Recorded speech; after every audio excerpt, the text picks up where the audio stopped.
Bismillahirrahmanirrahim. Assalamu alaikum dear students. Hope you will be fine and enjoying good health. Today we are here with a topic that is communication. What is communication?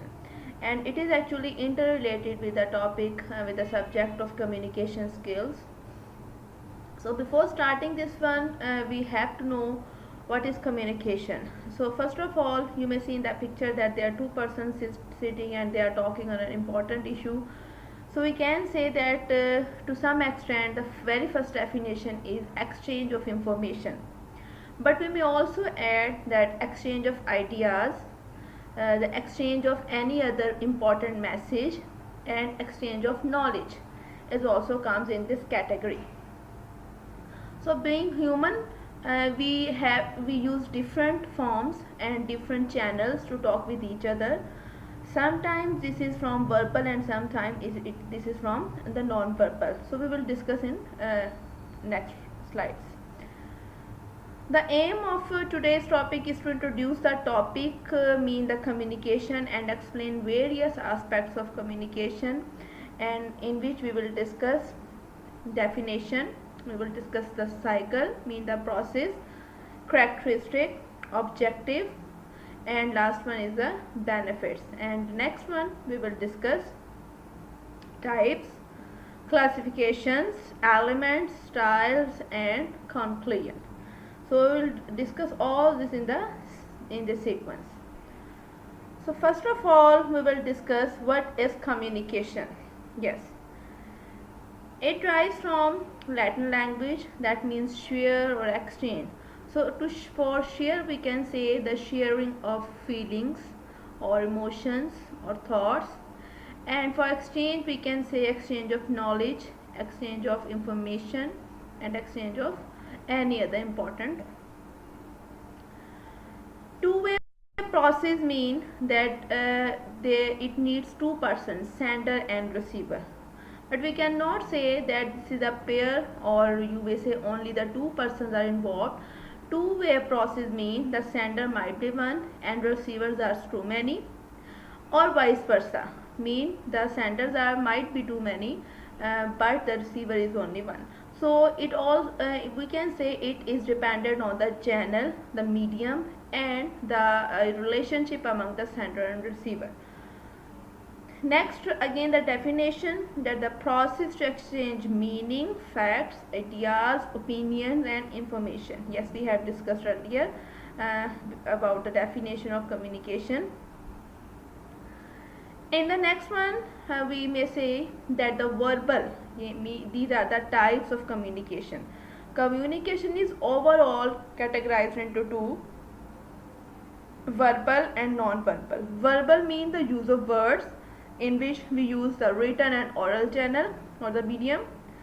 And for non-verbal, first of all we can say the body language, the human body language, signs, signals, graphs, pictures, and any other imagery that we use. Here is a cycle, mean the process, and this process is very much important. We may see that there are the actually 5 steps, and first one is the ideation. Here you may see that first one is the ideation. This one is ideation.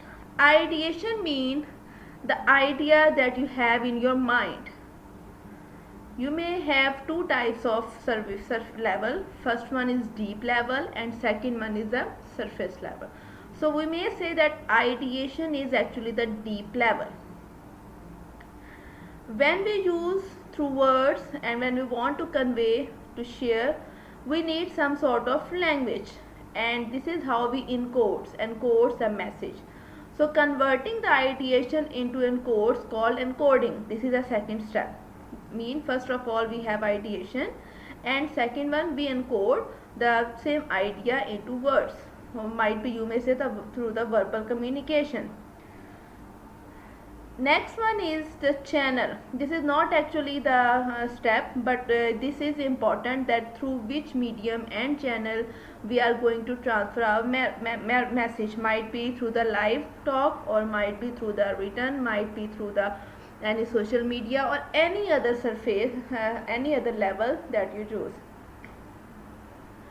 Next one is the third step that we call decoding.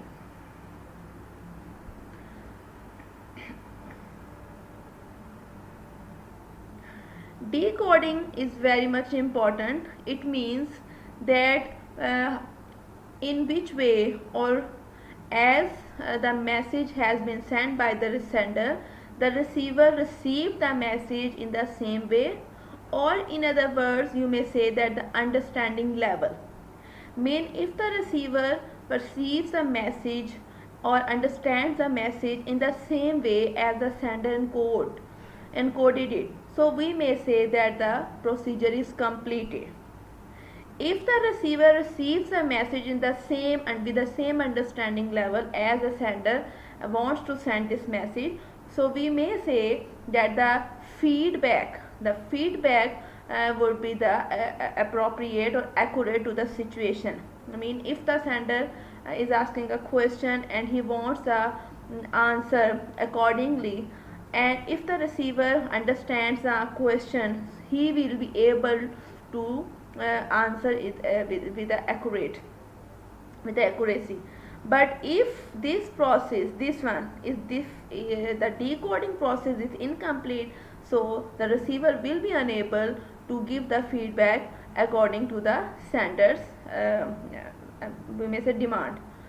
So this is we are saying when the feedback travels to the sender, this loop is again going to start with a possible additional feedback to the receiver. Mean if the receiver will give the answer according to the question or we may say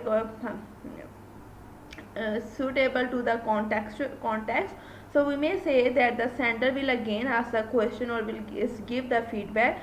So this is a loop, this is a process. We may say that this cycle is going to be complete, but it is all depend on the decoding.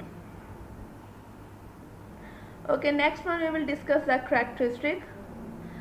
Two-way process, sender and receiver. Ever going process mean according to the human nature we use this ability the long life during the whole life. Next one is the interpersonal organizational. Interpersonal mean talking about a family life, a personal life, or interpersonal is also mean it varies from person to person. Organizational mean they are talking professionally, talking to about the education way, and talking about mean any other formal communication. Next one is a dynamic process. Dynamic process mean it with the passage of time we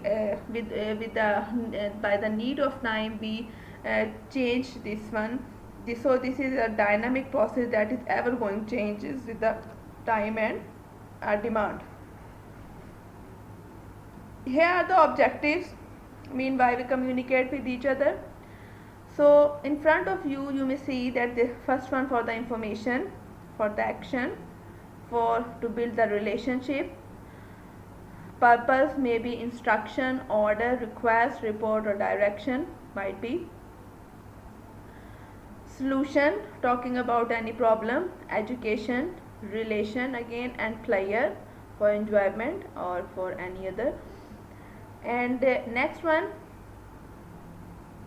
the benefits. What are the benefits of the communication? So it may be the personal, I told you earlier, talking about your informal conversation or informal talk. Next one is for professional, mean about talking for your business point of view or from your job practical life. Organizational, it also helpful from the organization point of view. Next one, this category is government level, country wise, and everywhere we use good communication skills. Next we will discuss the types of communication. There are two major types. First one is the verbal, and verbal means use of words. I told you earlier that there are so many, more than 70,000 languages all around the world. So we may say that these languages, the use of languages, each language has different grammar, the tenses, the vocabulary, each and everything mean the structure and the composition is different. So this comes in the category of verbal communication. And next one is a non-verbal. Non-verbal mean we may say that the signs, body language, the graphs, any visual imagery, the symbols, the colors and the sounds also comes in this category. So we do not only talk verbally, but we also communicate through our body language or the gestures and the facial expression and so much more. Again, now we have categorized the further talking about, you may say in the previous slide, that oral and written. So now we are talking about the types of verbal in the next category, that the formal and informal is comes the category of oral communication. Formal mean the professional language, the professional tone, and informal mean we may say the very relaxing tone that we use with the friends, with the family. Next is the written. Again has the two types, personal and professional. Personal, you may also say that the relaxing tone, and professional mean talking about you may say the official language. Again we may say that now we are talking about the oral communication, its characteristic.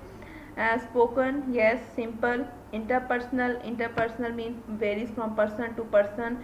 Each person is having the different qualities, style and vocabulary. The knowledge is different, so it comes from the person. Yes, this one is from the person. So we may say that the interpersonal talking to about the person to person. Next one is a flexible. Flexible means it depends also our tone, our intonation, our we may say the frequency, and we may say that the pitch is also dependent. So flexible means that we may change our tone or our vocabulary or whatever according to the situation. Less formal, yes, we may also know. Next one is written communication. And next one we will discuss about the written communication, and here are the characteristic. I mean talking about the written format, the structure, the composition of any language. Next one is the permanent record, or you may say the validity is also of the written more than the oral one. Next one is the formal, difficult to change. Yes, as we have discussed earlier in the oral communication, that is having the flexibility level. For the written communication, it is difficult to modify it once it is done. Next one, the structure. Yes, the structure is very much focused regarding vocabulary, regarding spelling, or regarding the grammar. Next one is the methods. Here you may say the different writing skills in which we will have some memos, the report, letters. Here we are talking about the written communication, the applications and the publications. And this one is of method of oral communication, mean one to one, might be one to many, one to group, technology and the mass communication or the mass media. Now we will make the comparison among oral and written. First one is the feedback. For oral we have immediate feedback, that is very much easy for us, and next one for the written is delayed feedback. So it is also acceptable if we have the feedback on the to some after some time, because for the written communication we accept this. Length for the oral is shorter and for written might be the longer. Focus mean the personal versus official. Construction mean the simple versus complex. For oral we use a simple structure, and for written it must be accurate with the grammatical and from the grammatical point of view and from the syntax also. Record, no or yes. Yes, for the oral record now we have so many softwares.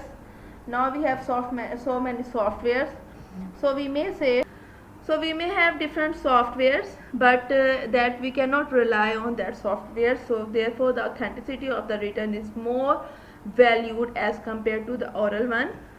Next one is we will discuss about the different elements. that are important regarding communication.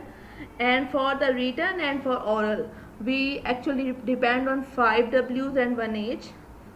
For the written and oral, first of all we talk about the from the who, mean the communicator, the sender. Next one, whom, to whom we are talking, or our audience. Why, the reason, the topic, the subject, what we have chosen and why we have selected this one. Next one is what, mean the content that we are going to convey or share, the what is going to be conveyed. Where, mean the context, surrounding, the atmosphere you are talking or you are going to convey your message. And how, this is very much important, that how, mean if the medium, the channel, and talking about the relationship also about the sender and receiver, that how, which method you apply to convey your message. Next one, we will discuss about the styles of communication. You may say that there are 4 actually. Assertive, mean active style, passive style, aggressive style, active aggressive style, passive aggressive style. And last one is aggression and understanding style. So all these styles we will discuss in the inshallah next lecture. So this is a conclusion in front of you, that communication is used everywhere, either through verbal or non-verbal, oral or written. So we communicate. Next one, for the lifeline, for everything we rely on this one, and we have to polish our the professional skill, the formal communication, because in our daily life we do not actually need to focus on the informal or the personal communication, but actually for career or for the successful career we need to polish the talking about the formal communication, that is a category of oral. And second one, we have to improve also our professional communication, that comes in the category of written communication. So this is last from my side. Thank you dear students, hope you will be it would be easy for you to understand. Stay blessed. Allah Hafiz.